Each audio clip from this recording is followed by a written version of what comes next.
Welcome to The Explainer. Today, we're shining a spotlight on something totally invisible, yet absolutely crucial.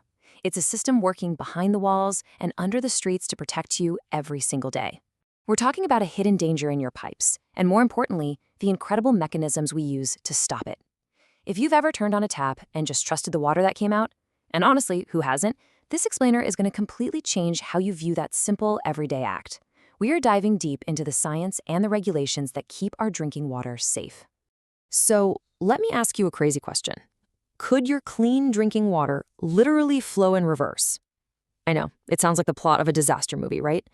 We naturally think of our plumbing as a one-way street. Water comes from the city or your well, travels through the pipes, and flows out of your faucets. Easy. But what happens when the physics of that entire system get turned upside down? What happens when the plumbing meant to deliver your safe water suddenly becomes a two-way street? Well, that is the hidden danger lurking right behind your everyday fixtures, and the stakes for public health are incredibly high. Okay, let's get grounded in the professional terminology here so we know exactly what we're dealing with. Backflow prevention refers to the specific measures designed to keep water from moving in the wrong direction. Its entire job is to stop non-potable or contaminated water from flowing backward into a clean drinking water system. Think of it like a highly trained security bouncer for your pipes. It makes sure that once clean water enters your home or business, it stays clean, and absolutely nothing hazardous is allowed to travel back up the line into the main supply. We all have this baseline expectation of crisp, clear drinking water, right? But just imagine what could potentially get drawn into our clean water lines if backflow actually happens. Depending on what your water lines are hooked up to, we're talking about fertilizers from a lawn irrigation system, heavily treated pool chemicals, toxic boiler fluids, pesticides, or, worst of all, literally raw sewage. Yeah, it's pretty visceral. It's gross. This terrifying mixing of our safe drinking water with these severe contaminants is what professionals call a cross-connection hazard. Section 1. How water flows backward. Let's look at the simple physics of this. Under normal flow, water moves steadily from the utility's massive mains directly into our homes and businesses, pushed along by reliable pressure. But under reverse flow, specific pressure changes in the system actually reverse that direction. Think about drinking from a straw. When you suck inward, the liquid shoots up, right? Well, a sudden drop in pressure in the main water lines acts exactly like that straw. It creates a massive suction effect that pulls water and whatever pollutants it's touching backward into the main drinking water supply. So you're probably wondering, what on earth triggers a massive pressure drop like that? Well, it isn't random. It's usually driven by unexpected municipal or mechanical events. For example, during a big firefighting event, emergency crews hook up to hydrants and suddenly draw immense volumes of water, which drastically lowers the pressure in all the surrounding pipes. A major water main break does the exact same thing. Water gushes out of the break, creating a vacuum in the intact pipes nearby. Even just localized malfunctioning water pressure equipment can trigger this dangerous reverse flow. And listen, this concern is absolutely not just theoretical, because our water infrastructure is like a giant, intricately connected puzzle. Backward flow is incredibly stealthy. Once that suction happens, contaminants from a single unprotected connection can be drawn in and spread like wildfire through the plumbing network. By the time someone turns on a tap and actually notices discolored or foul-smelling water, the contamination event has already happened. The hazardous materials have already infiltrated the system. Section 2. The public health barrier. But don't worry, here is where the hero of our story steps in, backflow prevention assemblies. Now, these aren't just your standard run-of-the-mill pipes. These are carefully engineered, strictly approved devices that, when properly installed, create an impenetrable physical barrier against contaminated water.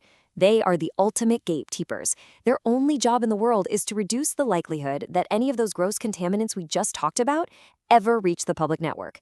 It's literally engineering at its finest, quietly guarding our public health 24/7.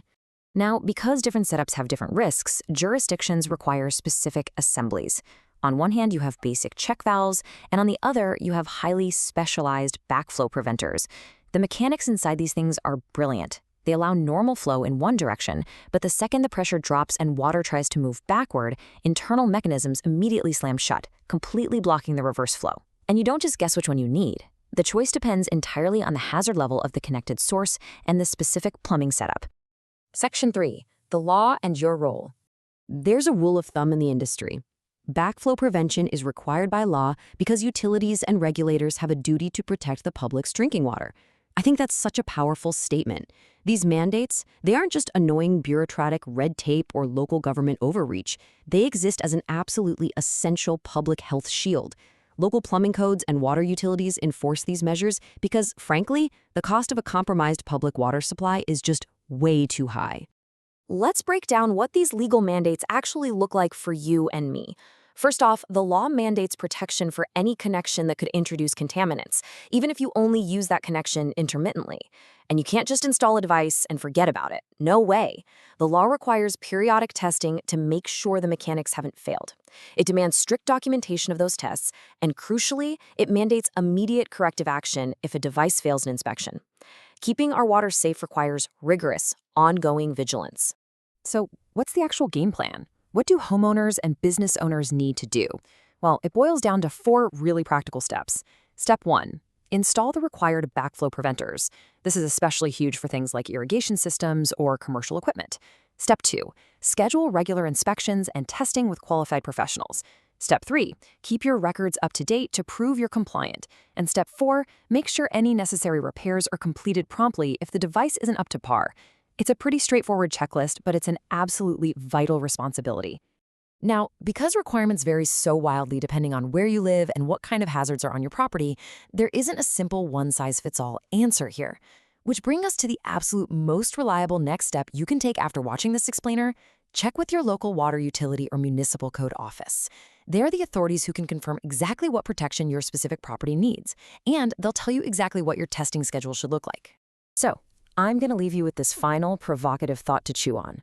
Is your property's plumbing secretly putting your community's drinking water at risk? We've just seen how easily a simple pressure drop can turn safe pipes into a highway for dangerous contaminants. But we've also seen that the technology to stop it totally exists, and the law requires us to use it. At the end of the day, the health of an entire community's water network is literally in the hands of individual property owners maintaining their systems. It's a massive responsibility. Thank you so much for joining me on this explainer, and definitely take a moment today to ensure your own plumbing is doing its part to keep the water flowing safely in the right direction.